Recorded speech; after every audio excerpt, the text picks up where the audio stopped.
सेना का महत्वाकांक्षी लक्ष्य है प्रत्येक कमांड में 8 से 10,000 ड्रोन किसी भी वक्त तैनात रहें। ये सभी पूरी तरह से स्वदेशी तकनीक पर आधारित होंगे। प्रोडक्शन लिंक्ड इंसेंटिव यानी कि पीएलआई योजना और आईडेक्स यानी कि इनोवेशन फॉर डिफेंस एक्सीलेंस जैसी पहल इस दिशा में महत्वपूर्ण योगदान दे रहे हैं। उन्होंने बोल दिया इनफ इज इनफ। अब एक एक जिहादी जो बांग्लादेश से भारत में आया है, इलीगली यहां पे रह रहा है, उनको बाहर भेजा जाएगा। दे आर टेलिंग देम, पकड़ के बॉर्डर के बाहर उनको फेंक रहे हैं, जैसे कॉकरोचों को हम घर से बाहर उठा के फेंकते हैं। हर सिंगल इलीगल इन्फिल्ट्रेटर को उन्होंने बोल दिया you have to go back. 2.5 crore हिंदुओं को ये लोग मार डालेंगे, ठीक है। ये पागल भेड़िए की तरह जिनके नाक में खून चढ़ चुका है। वो कह रहा है, साफ साफ कह रहा है कि हम सड़क पे चलते हैं तो हमारी बेइज्जती करते हैं कि तुम हिंदू हो, तुम ये हो, तुम वो हो। ये बेइज्जती करते हैं, टॉन्ट करते हैं, और हम लोग जवाब नहीं दे सकते, हम लोग मुंह से कुछ नहीं बोल सकते। क्यों? अच्छा तुम ये बोल रहे हो 50 मिल के को मार डालेंगे, जला देंगे। खुद इस वक्त खासे उलझे हुए हैं। हमारे जो अफगानिस्तान के साथ मामलात हैं वो खासे ख़राब हो चुके हैं। इंडिया के साथ ताल्लुकात ठीक नहीं हैं। हमारे अपने मुल्क के अंदर बहुत इस वक्त इंस्टेबिलिटी है। इनकी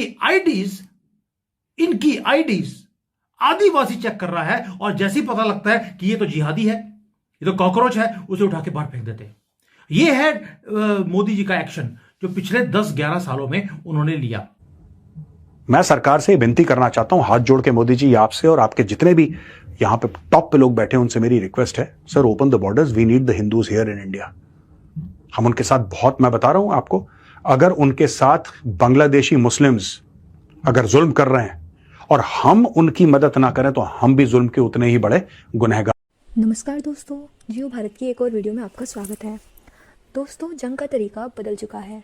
आज सिर्फ बड़ी फौज होना काफ़ी नहीं, बल्कि ज़रूरी है वो आंखें जो दुश्मन को मीलों दूर से देख लें, और वो हथियार जो बिना आवाज़ के तबाही मचा दें।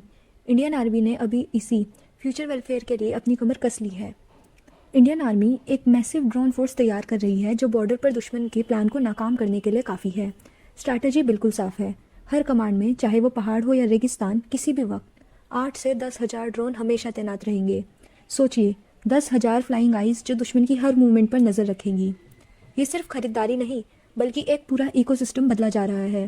देहरादून की इंडियन मिलिट्री एकेडमी से लेकर चेन्नई के ऑफिसर्स ट्रेनिंग अकेडमी तक देश के 19 बड़े ट्रेनिंग सेंटर में अब ड्रोन वेलफेयर एक कंपलसरी सब्जेक्ट बन गया है। मकसद ये है कि हमारा हर जवान सिर्फ बंदूक चलाना ना जाने, बल्कि टेक्नोलॉजी को ऑपरेट करना भी सीखे। चाहे वो नैनो ड्रोन्स हो जो हथेली से चलते हों, या बड़े सर्विलियंस ड्रोन जो दुश्मन के बंकर में घुस कर हमला करें। हमारी फ़ौज अब हर सिचुएशन के लिए रेडी है। रशिया यूक्रेन और इजराइल हमस जैसे कॉन्फ्लिक्ट्स ने दुनिया को बता दिया कि आने वाले वक्त में ड्रोन्स का ही वक्त होने वाला है, और भारत इस रेस में पीछे नहीं, बल्कि सबसे आगे रहने की तैयारी कर रहा है। अब भारतीय सेना ने अपने साथ नई ताकत को जोड़ने का फैसला किया है, और इसके लिए युद्ध स्तर पर काम हो रहा है। भविष्य के युद्ध के मद्देनजर भारतीय सेना ने बड़ा कदम उठाते हुए यह तय किया कि युद्धों में ड्रोन की भूमिका निर्णायक हो चली है। ऐसे में भारतीय सेना एक शक्तिशाली ड्रोन फोर्स का निर्माण कर रही है। सेना के सभी ब्रांच में अलग अलग ड्रोन यूनिट्स स्थापित किए जा रहे हैं। उन्होंने बोल दिया इनफ इज इनफ।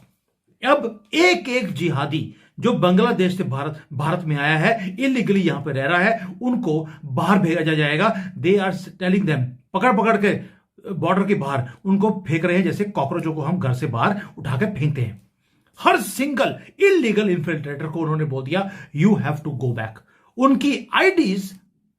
इनकी आईडीज आदिवासी चेक कर रहा है, और जैसे ही पता लगता है कि ये तो जिहादी है, ये तो कॉकरोच है, उसे उठा के बाहर फेंक देते हैं। ये है मोदी जी का एक्शन जो पिछले 10-11 सालों में उन्होंने लिया। और ये ऐसी एक रिपोर्ट है जो हमारा मीडिया कवर ही नहीं कर रहा। हमारा मीडिया तो बात कर रहा है वही छोटे मोटे टुच्चे, जिसको बोलते हैं पंजाबी में टुच्चे टॉपिक्स, जिसकी कोई वैल्यू नहीं है। जो मेजर बात है वो ये है कि हमारे देश के अंदर जो नॉर्थ ईस्ट है, वेस्ट बंगाल है, बिहार है, ये वो एरियाज है जहां पर डेमोग्राफी को चेंज किया गया। साइलेंट इन्वेजन था, और हमारे बॉर्डर को आहिस्ता आहिस्ता वो खाते गए। और आज वो पुशबैक है जो उन्हें मिल रहा है, और पुशबैक फियर्स है। मशालें, तीर कमान, तलवारें, बिना गन के वो आ रहे हैं और दूर से वार करते हैं तीर कमान के। मगर रामचंद्र जी का जो तीर कमान है वो दोबारा से चलना शुरू हो गया।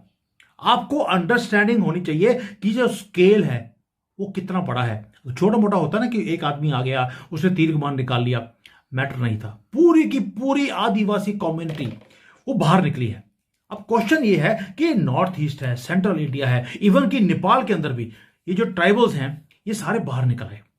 ये वो लोग हैं जो सड़कों पे आ रहे हैं और ये क्या बोल रहे हैं, हमें ना पानी चाहिए, ना खाना चाहिए, ना सपोर्ट चाहिए गवर्नमेंट की तरफ से। और ये हो क्यों रहा है? उन्होंने बोल दिया सभी ने मिलकर एक चीज कि जब जब ये इन्फिल्ट्रेट करते हैं ये कभी शहरों में नहीं आते, ये आते हैं जंगलों में, और जंगलों में आदिवासी लोग रहते हैं, ये उनकी जमीनों को हड़प लेते हैं। कांग्रेस ने रूल बना दिया कि अगर आदिवासियों की लड़की किसी के घर में ब्याही जाएगी तो उसकी जमीन उनकी हो जाएगी। अब ये क्या करते हैं, वहां से आते हैं, इन्फिल्ट्रेट करते हैं बांग्लादेश से, और उसके बाद आकर इनकी लड़कियों से जबरदस्ती शादी करने के बाद उनकी जमीनों को हड़प लेते हैं। में जो बांग्लादेश का हाई कमीशन है वहां पे भी एहतजाज हुआ है। मेमन सिंह में एक हिंदू को कत्ल कर दिया गया है, और बांग्लादेश की सड़कों पे इस वक्त उस्मान हादी के जो हिमायती हैं वो मुजाहरे कर रहे हैं, और एक बहुत ही एक टेंस सूरत हाल है। अब ये जो उस्मान हादी था इसने बड़ा एक इम्पॉर्टेंट रोल प्ले किया था जो पिछले साल जुलाई अगस्त में एक मूवमेंट चली हसीना वाजिद के खिलाफ। उसमें ये फ्रंट लाइन लीडर था उस मूवमेंट में, और इंडिया का भी शदीद मुखालिफ था। तो अब चूंकि हसीना वाजिद के दौर में इंडिया के साथ ताल्लुकात बहुत अच्छे रहे, तो अब वो हर चीज रिवर्स हो गई है। अब जो हसीना वाजिद के मुखालिफ थे, हसीना वाजिद के खिलाफ तो उन्होंने एक मूवमेंट चलाई, लेकिन इसके साथ साथ उन्होंने जो एक प्रो इंडिया पॉलिसी थी बांग्लादेश की, उसकी भी मुखालफत शुरू कर दी। इस नई रणनीति की सबसे खास बात यह है कि ये पूरी ताकत मेड इन इंडिया होगी। हम अब विदेशी ड्रोन्स पर निर्भर नहीं हैं, बल्कि PLI स्कीम और आइडेक्स जैसे इनिशिएटिव्स के दम पर हम अपने खुद के लीथल वेपन बना रहे हैं। नागास्त्र 1, जिसे सुसाइड ड्रोन भी कहा जाता है, ये दुश्मन के इलाके में चुपचाप एंटर करता है और प्रिसाइज हमला करता है। सिर्फ हमला ही नहीं, अगर दुश्मन हम पर ड्रोन अटैक करे तो उसके लिए भी हमारे पास D4 सिस्टम जैसे काउंटर ड्रोन सिस्टम है जो दुश्मन के ड्रोन को हवा में ही डिस्ट्रॉय कर सकता है। DRDO ने तो लेज़र बेस्ड सिस्टम भी बना लिया है जो 2 किलोमीटर दूर से ही दुश्मन के ड्रोन को जलाकर राख कर सकता है। आर्मी का टारगेट ये है कि आने वाले वक्त में हर एक सोल्जर, हर एक जवान ड्रोन ऑपरेशन में एक्सपर्ट हो। इसके लिए वर्चुअल रियलिटी सिमुलेटर के इस्तेमाल किया जा रहा है ताकि ट्रेनिंग सेफ और इफ़ेक्टिव हो। ये बदलाव सिर्फ मॉडर्नाइजेशन नहीं, ये दुश्मन के लिए एक साइकोलॉजिकल मैसेज है कि इंडियन आर्मी अब सिर्फ बॉर्डर पर ही नहीं, बल्कि वो टेक्नोलॉजी के ज़रिए दुश्मन के दिमाग और टेरिटरी दोनों पर कंट्रोल रखती है। पाकिस्तानी ड्रोन्स को हम पहले ही धूल चटा चुके हैं और अभी नई ड्रोन आर्मी किसी भी चैलेंज को मुंह तोड़ जवाब देने के लिए तैयार है। अगर आपको इंडियन आर्मी का यह टेक अवतार पसंद आए तो इस वीडियो को लाइक करें और कमेंट्स में जय हिंद लिखकर अपना सपोर्ट ज़रूर दिखाएं। ऐसी ही और खबरों के लिए जियो भारत को सब्सक्राइब करना ना भूलें। जय हिंद।